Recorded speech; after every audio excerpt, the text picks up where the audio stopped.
आज हम एक प्रॉब्लम जो कि हाइट ऑफ प्रोजेक्टाइल मोशन पर मबनी है उसको सॉल्व करेंगे।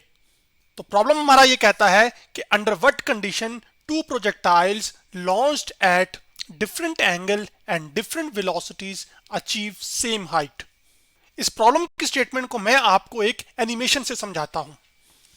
यह एनिमेशन मैंने fed.colorado.edu की वेबसाइट से ली है, जिसमें मैं क्या करता हूं, एक लॉन्चर से फुटबॉल को लॉन्च करता हूं 40 डिग्री के एंगल पर 20 मीटर पर सेकंड की स्पीड के साथ। चलें इसको कम कर लेते हैं, थोड़ा सा 15 कर लेते हैं। और अब मैं लॉन्च करता हूं तो आपके पास एक तो ये इधर जाकर गिर गया। दूसरा, अब मैं थोड़ा सा एंगल भी चेंज करता हूं, 40 से 50 कर लेता हूं और स्पीड को जो है ना वो 15 से कोई 17 कर लेते हैं, ठीक है। और इसको लॉन्च करता हूं तो ये अब आपके पास इधर जाकर गिरेगा ये। अब सवाल हमारा ये कहता है कि हम दो प्रोजेक्टाइल्स को डिफरेंट एंगल्स और डिफरेंट वेलोसिटीज पे किस तरह से लॉन्च करें कि वो जो हाइट अचीव करें जमीन के लिहाज से, यानी कि वर्टिकल जो डिस्प्लेसमेंट वो अचीव करें वो सेम हो। इस सिनेरियो में तो ये देखा ना हमने कि आपके पास डिफरेंट एंगल और डिफरेंट वेलोसिटीज पर जो दोनों ने हाइट अचीव की मुख्तलिफ है। इस वाले ने ज्यादा हाइट अचीव की है जबकि इस वाले ने क्या की है, कम की है। लेकिन हमने वो कंडीशन मालूम करनी है जिस पर ये दोनों जो प्रोजेक्टाइल्स हैं ये सेम हाइट अचीव करें, अगर कोई गिवन एंगल थीटा और वेलोसिटीज आपको पता हो उनके लिए। तो मैं एक जनरलाइज्ड रिजल्ट आपके सामने आज ड्राइव करूंगा। तो मैं उसी एनिमेशन की पिक्चर काट कर आपके सामने यहां पर ले आया हूं। तो हम ये मान रहे हैं कि जो पहला प्रोजेक्टाइल है उसने जो हाइट अचीव की है वो असल में हम ये कह रहे हैं कि वो h1 है, जबकि जो दूसरा प्रोजेक्टाइल है उसने जो height maximum vertical displacement cover की है, ये डिस्टेंस कवर किया है, वो असल में क्या है, वो h2 है। जबकि अब आपके पास अगर मैं जिक्र करूं प्रोजेक्टाइल मोशन का, तो प्रोजेक्टाइल मोशन क्या होती है कि जब आप किसी एक ऑब्जेक्ट को किसी खास एंगल पे किसी इनिशियल वेलोसिटी के साथ लॉन्च करें तो ऑब्जेक्ट आपसे एक तो दूर जाए और उसके साथ साथ हाइट अचीव करे, और ड्यूरिंग मोशन उसके ऊपर सिर्फ एक ग्रेविटेशन फोर्स लग रही हो, तो वो जो मोशन होती है असल में वो प्रोजेक्टाइल मोशन होती है। जैसे कि यहाँ पर आपके पास ये जो बॉल था वो या फुटबॉल था वो क्या कर रहा था कि वो एक्चुअली आपके पास एक प्रोजेक्टाइल मोशन परफॉर्म कर रहा है। तो हम ये अब मानकर चलते हैं जी आपके पास आपने जो पहला प्रोजेक्टाइल लॉन्च किया उसको जो आपने इनिशियल वेलोसिटी दी वो हम कह देते हैं जी के वो v1 है, ठीक है। यहाँ पर हम इधर v1 लिख लेते हैं। इसके बाद जिस एंगल पर हमने उस प्रोजेक्टाइल को लॉन्च किया, ये वाले प्रोजेक्टाइल को, वो हम कह देते हैं जी कि हमने θ1 पे लॉन्च किया, और उसके साथ साथ जो हाइट ऑफ द प्रोजेक्टाइल है वो कितनी है, वो h1 है। जबकि जो दूसरा प्रोजेक्टाइल है ये वाला, इसको हमने वेलोसिटी v2 के साथ लॉन्च किया है, और किस एंगल पे लॉन्च किया है, θ2 के साथ, सॉरी वेलोसिटी v2 के साथ लॉन्च किया है, किस एंगल पर, θ2 एंगल पर। अब हमने ये देखना है कि कौन से एंगल्स या कौन सी वेलोसिटीज किस तरह से खुद को एडजस्ट करेंगी कि दो जो प्रोजेक्टाइल्स होंगी जो कि डिफरेंट वेलोसिटी और डिफरेंट एंगल पर लॉन्च होंगे उनकी जो हाइट है वो क्या हो, वो सेम हो। यानी कि जो h1 आपके पास हासिल हो, यानी कि h1 यानी कि पहले जो प्रोजेक्टाइल ने हाइट गेन की हो वो असल में बराबर हो दूसरे प्रोजेक्टाइल की हाइट के, जो कि h2 है। अब इस चीज को करने के लिए हम क्या करेंगे कि जो हाइट ऑफ द प्रोजेक्टाइल का रिलेशन हमने ड्राइव किया था जो कि बराबर होता था h is equal to v naught square sine square theta divide by 2g। V naught वो इनिशियल वेलोसिटी है जिसके साथ आप लॉन्च करते हैं, जबकि जो थीटा है वो आपके पास एंगल है जिस एंगल पर आपने इस प्रोजेक्टाइल को लॉन्च किया होगा, उसका आपने साइन का स्क्वायर लेके थीटा करना है। तो हम इसी रिलेशन का इस्तेमाल करेंगे, लेकिन हम अपनी गिवन कंडीशंस के मुताबिक इसको एडजस्ट भी करेंगे इस रिलेशन को। अब जैसे कि जब h1 हाइट है जिस प्रोजेक्टाइल ने गेन की है, तो आपके पास उस वक्त जो वेलोसिटी है वो कितनी है, वो v1 हमने दी है। तो मैं यहाँ पे लिख लूंगा v1 का स्क्वायर, यानी कि v नॉट मेरा रिप्लेस हो जाएगा किसके, v1 के स्क्वायर से। जबकि जो साइन स्क्वायर थीटा है वो रिप्लेस हो जाएगा साइन स्क्वायर θ1 से, क्योंकि एंगल θ1 पे मैंने पहले प्रोजेक्टाइल को लॉन्च किया। डिवाइडेड बाय क्या आ जाएगा आपके पास, 2g। इसी तरह मैं इक्वल टू लिखूंगा, फिर यहां पर मैं लाइन लगाऊंगा एक, ठीक है।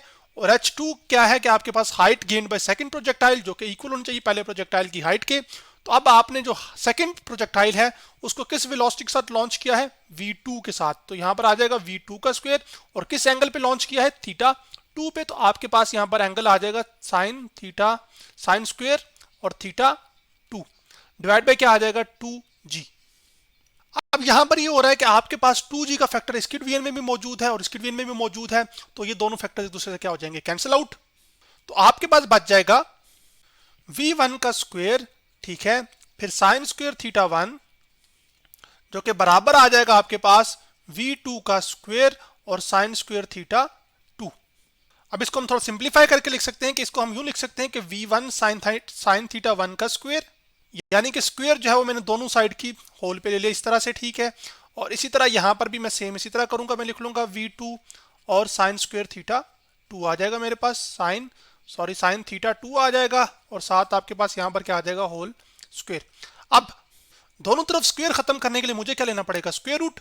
तो मैं लिखूंगा यहाँ पर taking square root on both sides, तो ये दोनों एक्सप्रेशंस एज इट इज आ जाएंगे, खाली इनके ऊपर क्या आ जाएगा, एक स्क्वायर रूट आ जाएगा, एक इसके ऊपर आ जाएगा, जो कि मैं यहाँ पे ड्रॉ कर देता हूँ आपके सामने यहाँ पर ये। तो अब क्या होगा कि आपके पास ये स्क्वायर रूट से क्या हो जाएगा, कैंसिल, ये स्क्वायर रूट से क्या हो जाएगा, कैंसिल। तो आपके पास जो कंडीशन है जिस पर दोनों प्रोजेक्टाइल्स की जो हाइट अचीव सेम होगी वो ये है कि v1 साइन थीटा 1। तो ये हमारे पास एक कंडीशन आ गई जिसमें जो दो प्रोजेक्टाइल्स जो कि डिफरेंट इनिशियल वेलोसिटीज और डिफरेंट एंगल्स के साथ लॉन्च होंगे तो वो सेम हाइट अचीव कर सकते हैं अगर पहले प्रोजेक्टाइल की वेलोसिटी का प्रोडक्ट उसके साइन ऑफ एंगल के साथ बराबर होना चाहिए जो सेकंड प्रोजेक्टाइल है उसकी वेलोसिटी v2 के साथ, और उसका एंगल साइन थीटा 2। तो अगर ये कंडीशन सेटिस्फाई होगी, जिस भी सिनेरियो में सेटिस्फाई होगी, तो आपके पास दो जो प्रोजेक्टाइल्स होंगे उनकी जो हाइट है वो एक्चुअली सेम होगी। तो भाई ये चीज हम एनिमेशन पर भी सॉल्व करके देख सकते हैं। हम सबसे पहला एक सिनेरियो लेते हैं जिसमें हम एक प्रोजेक्टाइल जो कि आपके पास इनिशियल हम उसको 30 डिग्री के एंगल पर 10 मीटर पर सेकंड की इनिशियल स्पीड के साथ लॉन्च करते हैं। तो आपके पास प्रोजेक्टाइल को मैंने फायर किया तो ये यहाँ पर गिर गया, तो ये इसकी मैक्सिमम जो है ना वो हाइट है, ठीक है। तो अब हम अपने सिनेरियो के लिए सबसे पहले v1 sin थीटा 1 कैलकुलेट कर लेते हैं यहाँ पर वैल्यूज की टर्म्स में, ताकि बात और क्लियर हो सके। तो जो मेरा v1 है वो मैंने 10 दिया है, ठीक है, इनिशियल वेलोसिटी, जबकि और जो साइन थीटा एंगल 1 हमने रखा है वो कितना रखा है, 30 डिग्री। तो आपके पास 10 इंटू साइन 30 आ जाएगा। अब मैं कैलकुलेटर पर आ गया हूं, कैलकुलेटर पे मैं सबसे पहले 30 लिखूंगा, 30 पे फिर जाकर ट्रिग्नोमेट्री पे जाऊंगा, साइन क्लिक करूंगा तो 0.5 आया है, और 0.5 को मल्टीप्लाई करना पड़ेगा मुझे किसके साथ, 10 के साथ। तो जवाब मेरा आ जाएगा 5, यानी कि आपके पास जो v1 sin थीटा 1 का आंसर है वो कितना है, वो 5 आया है। अब फॉर द मोमेंट आप एज्यूम कीजिए कि आप दूसरा प्रोजेक्टाइल 30 डिग्री की बजाय 45 डिग्री के एंगल पर लॉन्च करते हैं। चले मैं यहां पर करता हूं और ये जानना चाहता हूं कि किस स्पीड पर लॉन्च करूंगा, तो जो हाइट जितनी इसने अचीव की थी ना पहले प्रोजेक्टाइल ने उतनी अचीव करेगा। तो वो स्पीड कैलकुलेट करने के लिए सबसे पहले मैं अपना जो है ना इस कंडीशन जो कि v2 sin थीटा 2 है उसकी वैल्यू पहले निकाल लेते हैं। वो आपके पास v2 sin थीटा 2 आ जाएगा यहाँ पर, जबकि v2 मुझे पता नहीं है तो मैं v2 उसी तरह रखूंगा, ठीक है।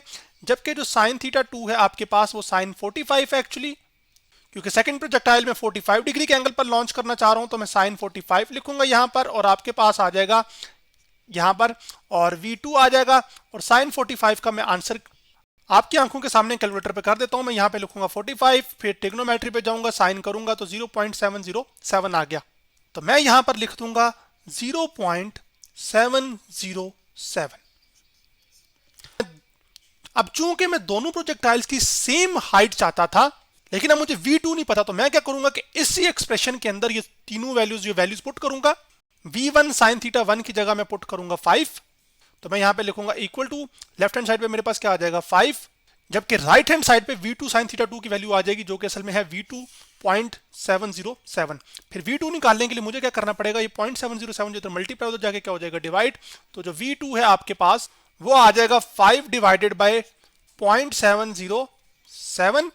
तो इसका जवाब मैं कैलकुलेटर पर आपके सामने अभी निकाल लेता हूं। मैं सबसे पहले इस फ्रैक्शन को थोड़ा सा सीधा कर लूं, ये तो अब मैं क्या करूंगा कि मैं 5 को डिवाइड करूंगा आपके सामने 0.707 के साथ, तो जवाब आएगा 7.07, यानी कि दूसरे प्रोजेक्टाइल को मुझे 7 मीटर पर सेकंड के साथ फेंकना पड़ेगा, यानी कि 7 पॉइंट मैं इसको लिख रहा हूं 07, अप्रोक्सीमेटली आंसर 7 के बराबर ही है। तो 7.7 या 7 मीटर पर सेकंड के साथ मुझे फेंकना पड़ेगा सेकंड प्रोजेक्टाइल को जब उसको एंगल 45 पे लॉन्च कर रहा हूं, ताकि जो है ना उसकी हाइट वही हो सके जो पहले प्रोजेक्टाइल की थी।